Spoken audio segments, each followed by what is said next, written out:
Chapter 16. Jenna knew her mouth was hanging open, wide and unflattering. But how could she react otherwise? He wanted her to sleep with him, for a heap of fabric. And the grin that was rapidly spreading across his mouth was not helping her situation. He couldn't possibly believe she'd agree to something like this. But she had. She had agreed. Well, that just meant that she was going to have to unagree. They hadn't signed anything. "I didn't agree to sleep with you," Jenna said. Her words hissed in a whisper so as not to reach Maya's ears. Maya was so absorbed in her purchases that she probably wouldn't have noticed anyway. "You said you agreed. I heard you," Grayson said. "Yes, but I didn't know I was agreeing to take orders from a lunatic." "Sounds like you should have read the fine print." There was no fine print. It was a verbal agreement, which is now canceled. "There's always fine print, and your verbal agreement is your signature." "I'm erasing my signature," Grayson laughed. "You can't do that." "Then I rip up the contract." "Rather impossible since it's verbal and binding." Jenna stomped her foot instead of what she wanted to do, throttle the man standing in front of her. "You said there'd be no sex involved," she gritted. "I never said anything of the sort. In fact, the word sex never even passed my lips." "But you said you weren't thinking of it." "Correct. I wasn't thinking of it at the time. But now..." Jenna swatted his arm and turned to storm away. He caught her before she could leave. "Jenna, He said with laughter in his voice. I wasn't serious. I just meant that we should sleep in the same room until we're certain it's safe to do otherwise. If you sleep a floor above me, we wouldn't be able to hear if the other needed help. It'd be safer and easier if we're together. You can have the bed and I'll sleep on the couch." Jenna resisted the strong urge to smack him again. He deserved it. But sadly, the only emotion she felt right now was indignation that he didn't want to sleep with her. She went from anger that he had the audacity to order her to have sex with him to anger that he didn't want her at all.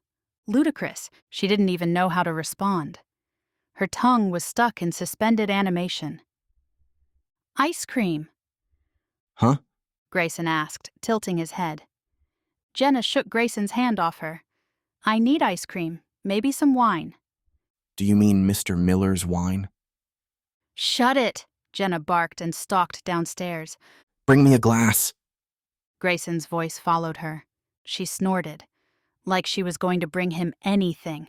He didn't even like her enough to want to sleep with her. It didn't matter. It wasn't like she wanted to sleep with him either. He had a way of getting under her collar. Somehow the rude, unattractive gardener became Grayson. Just Grayson. Rude, strong, opinionated, commanding, controlling, and utterly handsome, even with an ugly beard, especially when he smiled Grayson. Jenna stormed into the kitchen, grabbing a bowl and spoon. She dug through the freezer to find Death by Chocolate ice cream. She then trolled the wine for a dry red.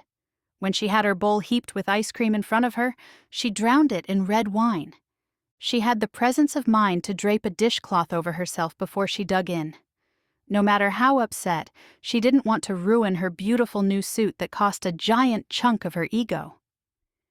Jenna sometimes made ice cream concoctions, but this one was a first, and she didn't even care how it tasted.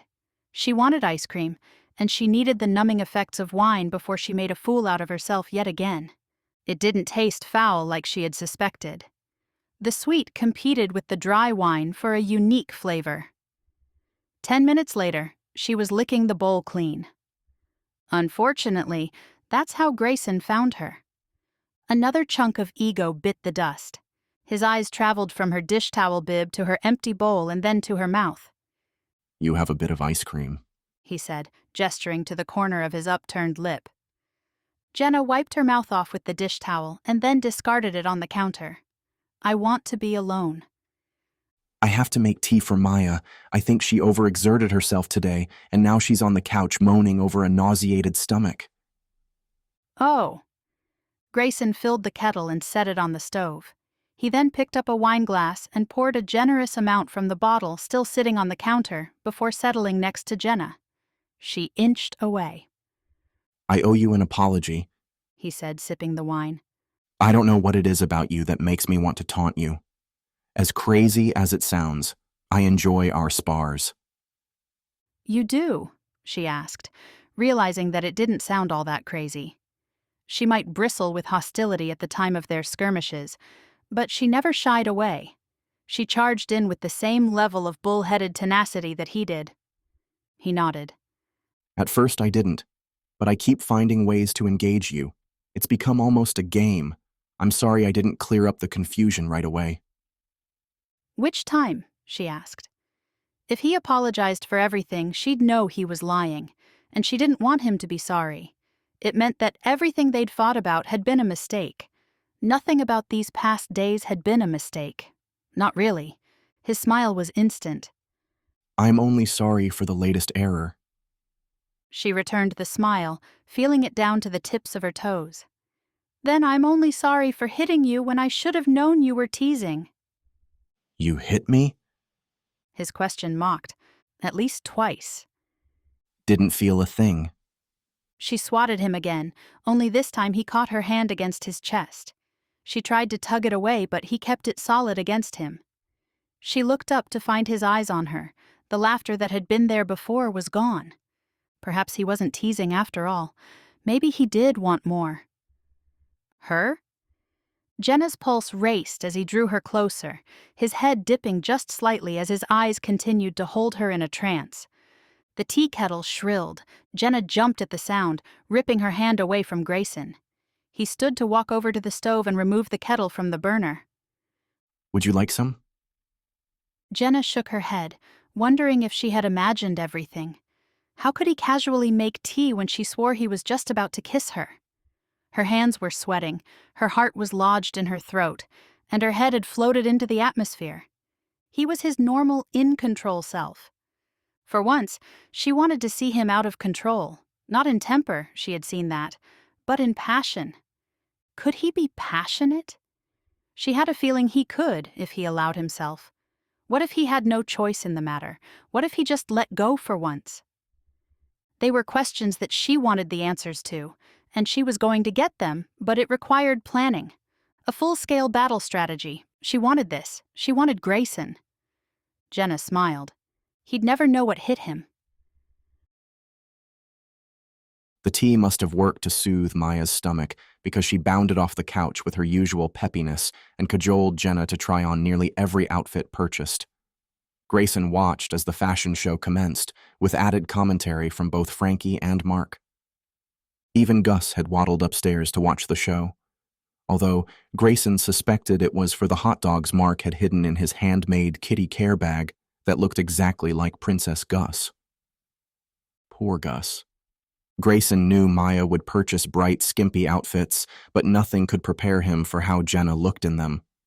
What little self-control he had before the tea kettle whistled was nearly tapped out seeing her in little shorts with a shirt that hugged every curve, the neckline dipping low.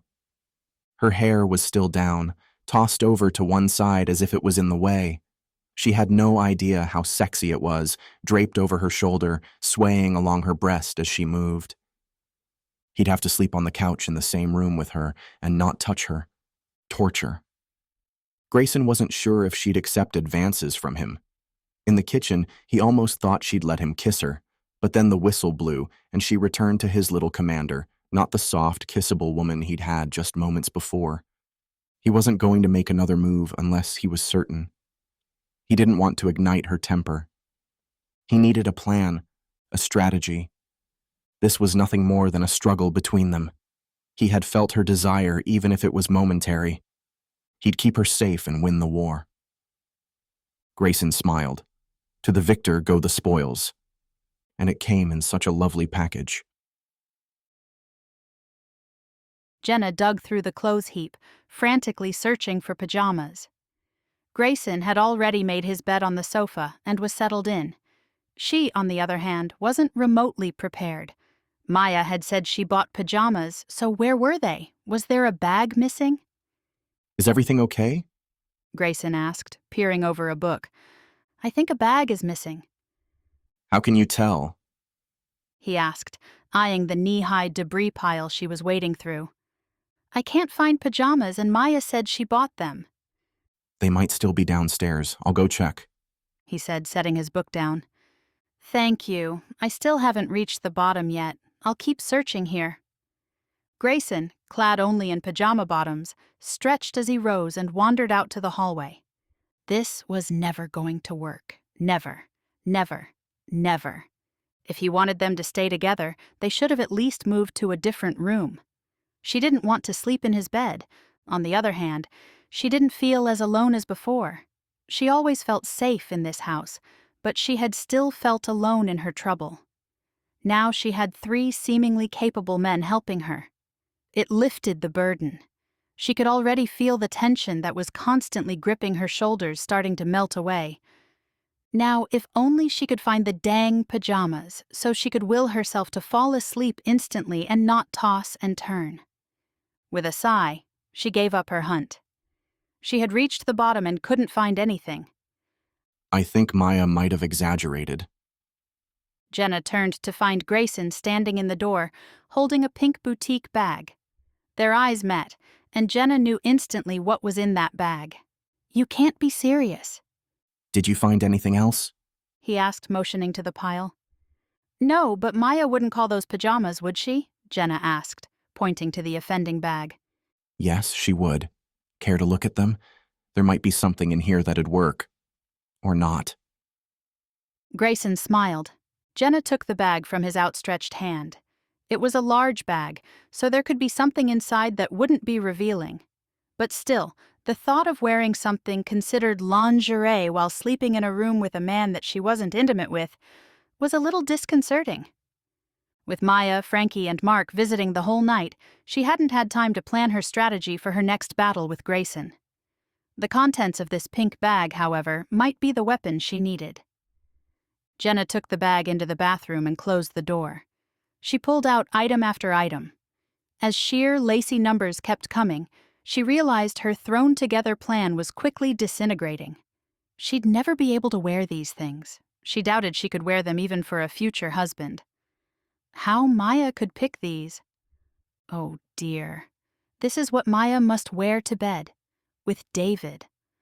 Oh, brother, how would she look them in the eye after this little tidbit? Jenna neared the bottom of the bag, hope smothered, until she discovered a silky nightie. It was slinky but covered the necessary parts. The red silk number was just what she needed. She slipped it on, feeling the light fabric slide down her body until it reached mid-thigh. Even though it wasn't see-through, the nightie was so thin that it felt like she was wearing nothing at all. Jenna glanced in the mirror, half expecting to see a monster in red silk. But what she found was something pretty. It was perfect. And at this moment, she didn't care if Grayson agreed or if he ran screaming into the night. She'd prefer it if he didn't run, though. Well, here goes nothing, she thought, opening the door.